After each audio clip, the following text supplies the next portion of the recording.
राजकारणामध्ये टायमिंगला फार महत्त्व असतं आणि हेच महत्त्व ओळखून आज दिवसभर सत्ताधारी नेत्यांची भागमभाग पाहायला मिळाली. कोणी उद्घाटनं करत एका शहरातनं दुसऱ्या शहरात धावत होतं, कुणी डेडलाईन उलटण्यापूर्वी उद्घाटनाचा नारळ फोडण्याची घाई करत होतं, तर कुणी लोकार्पणांचा सपाटा लावत आचारसंहिता जाहीर होण्यापूर्वी मतदारांच्या मनामध्ये जागा मिळवण्यासाठी जीवाचं रान करत होतं. बघूया आजच्या दिवसामध्ये नेत्यांची धावपळ कशी झाली याचा आढावा घेणारा राजकीय शोलेचा हा स्पेशल रिपोर्ट.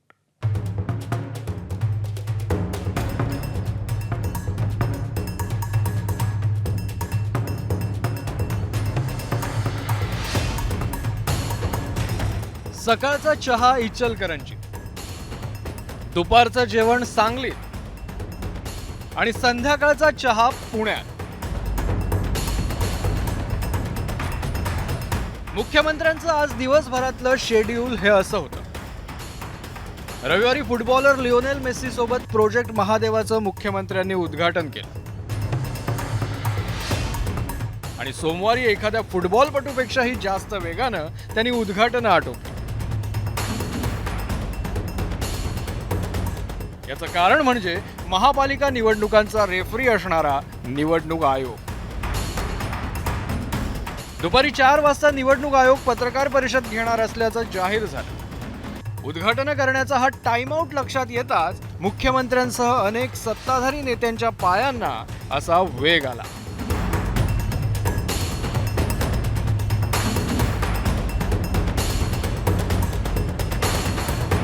मुख्यमंत्री फडणवीसांचा दिवस सुरू झाला कोल्हापूर जिल्ह्यातल्या इचलकरंजीपासून. धर्मवीर छत्रपती संभाजीराजांच्या पूर्णाकृती पुतळ्याचं अनावरण करत मुख्यमंत्र्यांनी पहिला गोल केला. हा शासनाचा पुतळा असू शकत नाही, हा जनतेचाच पुतळा आहे. हे जनतेचंच स्मारक आहे. एकीकडे महाराज आणि दुसरीकडे छत्रपती संभाजीराजे यांचे दोन्ही पुतळे आपल्या सगळ्यांना या गोष्टीचं स्मरण देत राहतील. छत्रपती शिवाजी महाराज होते, महाराज नसते तर कदाचित हा भगवा रंग कुठेही दिसला नसता. आणि म्हणून हे जे महाराजांचे उपकार आपल्यावर आहेत ते आपण कधी फेडू शकत नाही.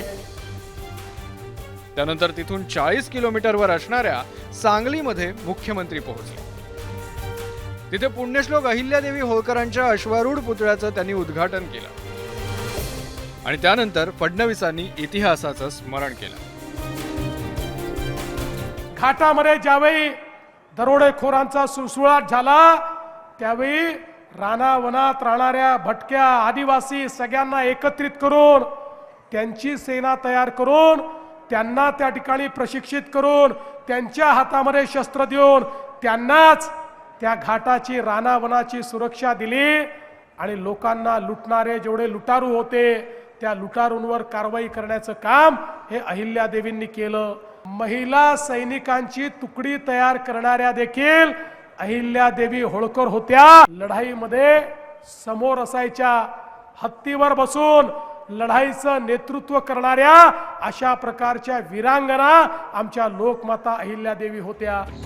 ही 2 उद्घाटनं होईपर्यंत सूर्य डोक्यावर आला होता आणि थंडीचा कडाका काहीसा कमी झाला होता. त्यानंतर मुख्यमंत्र्यांनी कूच केली पुण्याकडे. तिथे छत्रपती शिवरायांच्या पुतळ्याचं अनावरण करत त्यांनी सकाळपासून केलेल्या 3ही अनावरणांची उजळणी केली. शिवाय मोगलांचा इतिहास कमी करून छत्रपतींच्या इतिहासाची पानं वाढवल्याबद्दल केंद्र सरकारची पाठही थोपटली. छत्रपती संभाजी महाराजांच्या पुतळ्याचं अनावरण केलं. त्यानंतर सांगलीला गेलो. लोकमाता पुण्यश्लोक अहिल्यादेवी होळकरांच्या पुतळ्याचं अनावरण केलं. आणि आता कोंढव्याला आल्यानंतर प्रत्यक्ष हिंदवी स्वराज निर्माते ज्यांनी तुम्हाला आणि आम्हाला स्वाभिमान शिकवला, ज्यांच्यामुळे आज भगवा जिवंत आहे, अशा छत्रपती शिवरायांच्या पुतळ्याचं अनावरण करण्याची संधी मला मिळाली. देशाच्या सीबीएसईच्या इतिहासाच्या पुस्तकामध्ये आमच्या छत्रपती शिवाजी महाराजांच्या बद्दल एक पॅरेग्राफात इतिहास सांगितला जायचा आणि त्याच वेळी मुघलांच्या इतिहासाला 17 पानं दिली होती. एवढासा इतिहास महाराजांचा आणि आपल्यावर आक्रमण करणाऱ्या मुघलांचा 17 पानांचा इतिहास. देशाच्या प्रधानमंत्र्यांनी ते बदललं. आता मुघलांचा इतिहास एवढाचा झाला आणि माझ्या छत्रपतींचा इतिहास 21 पानांचा इतिहास. आता आमच्या इतिहासाच्या पुस्तकामध्ये तो जाज्वल्य इतिहास प्रधानमंत्री मोदीजींनी आमच्या पिढ्यांकरता त्या ठिकाणी शिकवायला दिला. आता एवढं सगळं होऊनही 4 वाजायला थोडा वेळ उरला होता. त्यामुळे पुण्यातच मुख्यमंत्र्यांनी आणखी 3 कार्यक्रमात सहभाग घेत वेगवेगळ्या विकास कामांचं लोकार्पण केलं. एकीकडे मुख्यमंत्र्यांची ही लगबग सुरू असताना त्यांचे संकटमोचक गिरीश महाजनही कुंभमेळ्याच्या पार्श्वभूमीवर विकास कामांची उद्घाटनं करण्यात मशगूल होते. वृक्षतोडीसारख्या निगेटिव्ह गोष्टी पाहण्याऐवजी पॉझिटिव्ह गोष्टी पाहण्याचा सल्लाही त्यांनी माध्यमांना दिला. 15,000 झाडं मी पूर्ण लावू. या उपरे मी सांगेल, अजूनही कुठे जागा असेल आपल्याला वाटेल इथे 2,000 झाडं लागले पाहिजे, 5,000, तुम्ही 15,000 करा, 20,000 करा, 25,000 झाडं करा. आणि याच उंचीची 15 फुटाच्या पर्यंतची, 15 फुटाच्या वरची झाडं, आता तुम्ही बघा सगळी झाडं ही 15 फुटाच्या वरची झाडं आहेत. ही आम्ही त्या ठिकाणी लावायला तयार आहोत. एकही झाडं मी कमी पडू देणार नाही. मी सांगितलं सगळ्या जागा शोधा. मी आमच्या आमदारांनी सांगितलं, मी देवनेत्यांना म्हटलं, राहुलजीने म्हटलं, सीमाताईंना म्हटलं, सगळ्यांना सांगितलेलं आहे. सगळ्या नगरसेवकांना सांगितलं की तुम्ही फक्त जागा शोधा आणि आम्हाला सांगा, त्या ठिकाणी मी झाडं आणून लावून टाकू. भाजपचे ताजे तवाने प्रदेशाध्यक्ष रवींद्र चव्हाणही दुपारी 4ची डेडलाईन पाळण्यासाठी असेच गडबडीत दिसले. शिवाय ही गडबड त्यांनी बोलूनही दाखवली. निवडणूक आयोगाच्या ज्या आहेत त्याला प्रेस कॉन्फरन्स जी आहे ती प्रेस कॉन्फरन्स आहे असं लक्षात आलं आहे. त्यामुळे अत्यंत घाईघाईने हे सगळे कार्यक्रम करावेत असं थोडंसं आम्ही ठरवलं आहे.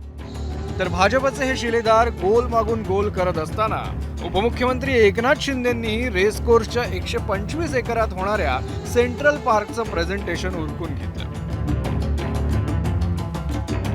या पार्कबाबत असलेले काही गैरसमजही त्यांनी दूर करण्याचा प्रयत्न केला.